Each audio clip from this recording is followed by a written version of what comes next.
everyone, welcome back to QSR Nation, your weekly source of food service marketing and business strategies for success. Here are your hosts, Josh, Beth, Tony, and Grant from the PFS Brands National Headquarters in Holt Summit, Missouri.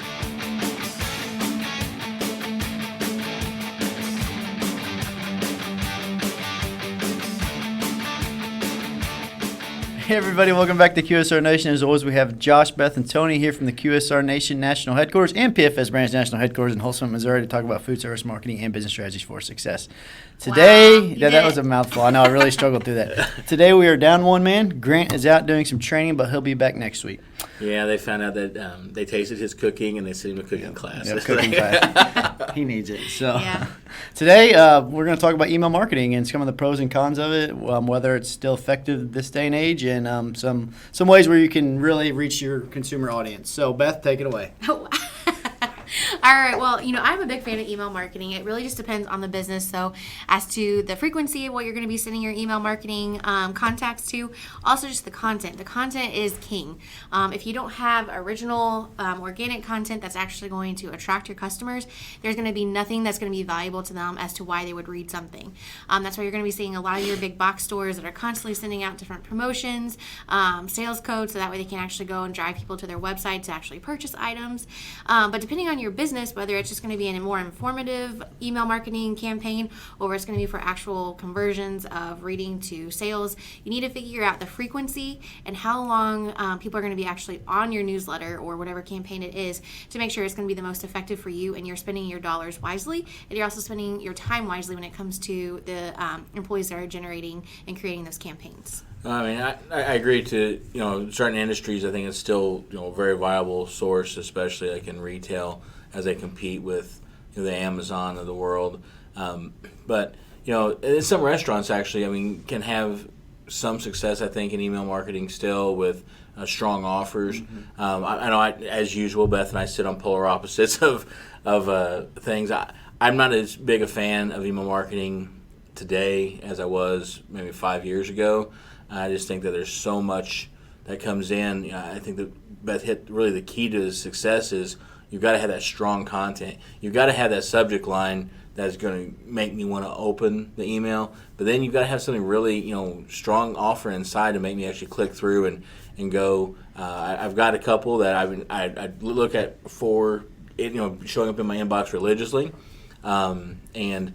So, I guess like I said, there are those industries I think that can be really strong in, and those are mainly retailers to me for your big box stores. But for a smaller restaurant, I think you really got, to kind of take what Beth said and really capture along that heavy piece of that super offer. To me, it's about loyalty and grabbing that consumer loyalty and having that engagement there where they're looking forward to that email. At Shoe Carnival, because I have so many kids, I got like 75 of them, they get a ton of my money, so I'm always looking for the Shoe Carnival email because of the offers and stuff. And same way like with Dunham's, I like their coupon they send in there. So there are some of those things that you can create that loyalty with email marketing. But take Beth's advice, you've got to have strong content in there, and it can't just be fluff or people will quit opening the email. I also think, too, it comes down to frequency. You can't just send out a random coupon every 3 months. Mm-hmm. They got to know when it's coming and what to expect. If you're not, you're just going to lose them. They'll forget they signed up for your newsletter or whatever your offer is. One restaurant that does it really well, in my opinion, is Longhorns. It's right away, I know, A, they're going to be introducing a new product, or B, the next email I'm going to get is going to be offering a really sweet discount. And so I'm going to make sure that I'm going to utilize that. But whenever you're in the restaurant, you always know everyone has basically their smartphones out there. They're being able to open it up, and they're going to get a free appetizer or a free dessert. But their emails, they don't come out very often. But when you do get them, you know it's going to be something spectacular, and it's going to be appetizing. Oh, get that. You like that joke there? Great fun. Nice segue. But they also use animation. They use really cool effects to make sure that their emails are actually standing out among any other emails that you are getting. Because I know I get several different emails just because I like to subscribe to them and see. But there's going to be so many different locations that I'm never going to go to the location without a discount. Yeah. And that's unfortunate that that's kind of the mindset we've kind of turned to when it comes to consumer email marketing, is that you have to offer something. So just find that niche group that you know that you're going to be able to reach out to and introduce your product products and then be able to offer them a great incentive for staying on board when it comes to or subscribing to your email. That was hard for you to concentrate since Tony's scrolling through his email. Well, I'm Yes. actually looking in my promotional emails right now, and it's amazing. I've gotten, I don't know, maybe 50 different emails just since yesterday, in promotional pieces. So that kind of just shows how people are competing for their attention so much. I did have my Dunham's email in here, so we'll open that later. But, it's one of those things that, you've got to make sure you've got that strong offer, like Beth said. I mean, she knows. Longhorn has basically, trained her to know that, hey, it's worth your time to open this email. So I think that having those really strong offers to those folks can help build that loyalty and make the email marketing campaign a success. It may be a little bit deeper discount or a higher reward. Maybe it's if you have a loyalty rewards points system, maybe you're doubling the points on with this coupon, this offer on this day or whatever. But I think that you have to do those things to make sure that people know it's worth their time to open it, engage with it, and then, of course, use it. Yeah, for sure. And I think one way to get them to open it is personalized subject lines, things like that. So you obviously be collecting their first name when you are collecting these email addresses. But when it comes down to that, make sure you're using data hygiene as well to make sure, like, the first name that they put in there isn't something bad. Or, you know what I mean? Yeah. Because sometimes people just fill those out with crazy things anyway. So be going through your data and making sure that's either completely removed or fix a misspelling or something. Exactly. Well, and also making sure that, you're not doing things like Mr. or Ms. I've gotten things before.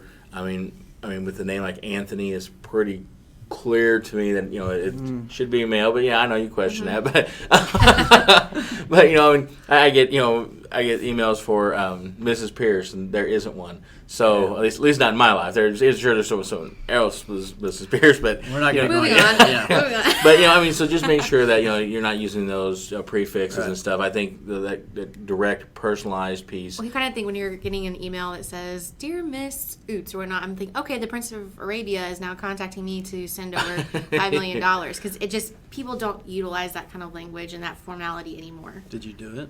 Yeah, twice. I'm still waiting. I I think keep that on my hoping. Prince Charming is gonna appear in my email inbox, and I'm really excited. So when that happens, I'm out, guys, because apparently I'm super rich. Anything else you guys want to add on the subject? No, I just think that be careful, be very strategic with email marketing. I think that it needs to be really well thought out, planned out. You need to take the time and make sure you have an actual strategy in place, because otherwise I think you just burn your list up if they just get fluff. They have enough of that coming in. Give them something that makes them excited to open up that email.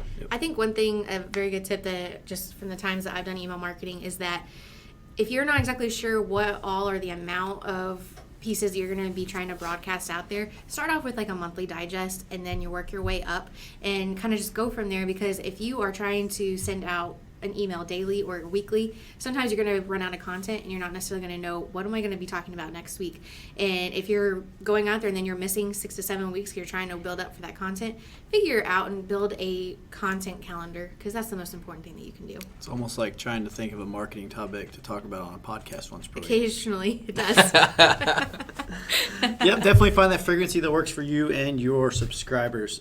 Everybody, thanks for listening today. Please subscribe to the podcast at pfsbrands.com/podcast. If you have any questions, reach out to us at qsrnation@pfsbrands.com. And I guess for everybody here at QSR Nation, Grant will be back next week. We'll talk to you then. See ya. Today's episode is brought to you by Blue Taco. It's the franchise your location needs for simply Southwest goodness. Visit our website at thebluetaco.com. And remember, it's BLU. Be sure to stop by next week for another episode of QSR Nation. And be sure to check us out online at pfsbrands.com/podcast.